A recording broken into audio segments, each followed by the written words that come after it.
Well, good morning to Thursday morning's encouragement. I'm on the backside of the parking lot at Bethany and right on the edge of Azalea Park. It's probably some of you see this, one of the bridges that go across the canal that goes through the park. It's beautiful, green, lush, water's really moving real smoothly, and I can see little fish and turtles down there. The opposite of that, as many of us know, is the desert. And I shared a story months and months ago about a guy that was out in the desert with a group of people, and he got separated from them, and he got lost, and he got thirsty and panicking. So he finds this looks like an old dwelling place, and he goes over there and hoping to get something to drink, but nobody lives there, and he sees something that looks like it used to be the well. Well, he goes over and he falls into the well. And fortunate for him, there was no water in the well. He didn't drown, but the bad part, he was in the well, and he's screaming. He tries to get out. He's calling out for help. And finally, somebody comes by, and the guy says, in the well, says, "Can you get me out? Can you get me out of here?" And he says, "I can't get you out of here," but he says, "Think positive. I came by and I saw you in here, and just think positive." And again, the guy laughed at the top, and he thought positive for a while, and everything was okay for a while. But after a while, he realized he's still in the bottom of the well and can't get out, and he's still thirsty. Another guy comes by, and he looks down, and he says, "Can you help me, get me out of this well?" The guy says, "I can't get you out of the well, but I can give you something to drink." And he threw him down something to drink, and he drank it. Well, he felt better for a while, but after a while, he was still in the bottom of that well. And then he got thirsty again. And he tried to get out again, and he falls back down in the bottom, and he cries out, "Please, please, help me get out of this well." And this person was standing there, and came and said, this person didn't ask him, "How'd you get in the well? You know, what were you thinking?" And when the guy said, "Can you get me out of this well?" he said, "I can, but you got to do one thing." He says, "What's that?" He says, "Trust me." He said, "I'll do it."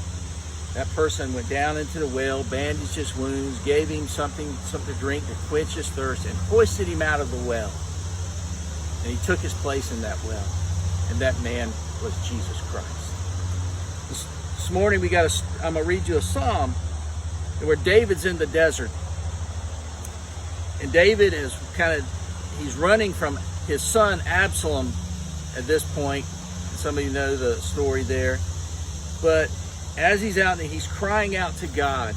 And he says, this is Psalm 63, he says, "Oh God, you are my God." And the word that he's using here is Elohim Eli, which means my creator. God, you are my God. And he says, "Early I will seek you."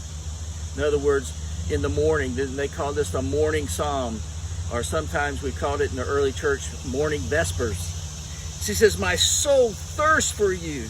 My flesh longs for you." And he's saying, "I'm desperate for you." There was a great, couple years back, there was a very popular contemporary Christian worship song that was titled, "I'm Desperate for You." I'm in a dry land, I'm in dry, thirsty land where there is no water.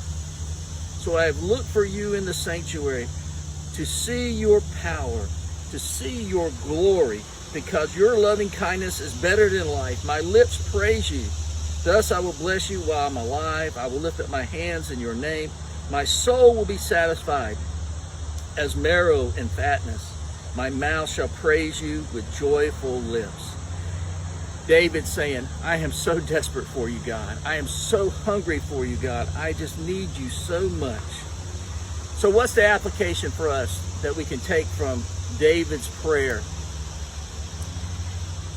First, I would say, there's probably a lot of us are finding ourselves in a desert situation in these days, and feel like the desert situation either is spiritually or maybe emotionally. The application is that with David, we should early in the morning saying, "God, I need you today. God, just as the early church did in the morning vespers, I want you. I am desperate for you today." A guy, and I've mentioned him before too, a guy that used to stay in our home when I was a little boy. He was a missionary. He grew up in Palestine. He knew the desert. His name was Dr. Costadir. And I remember him, because when he stayed in our home, he would stay in my bedroom and I slept on the couch. And I would hear him in the morning before his feet ever hit the ground. He would say, "Bless the Lord, oh my soul, and all that's within me. Bless his holy name." And what he was declaring, saying, God, I want this day to start with me praising you and thanking you and looking to you. I pray that's your prayer this morning, that you will look to him, and that before your feet even hit the ground, you'll say, God, I thirst for you. I'm desperate for you. I need you. God bless you.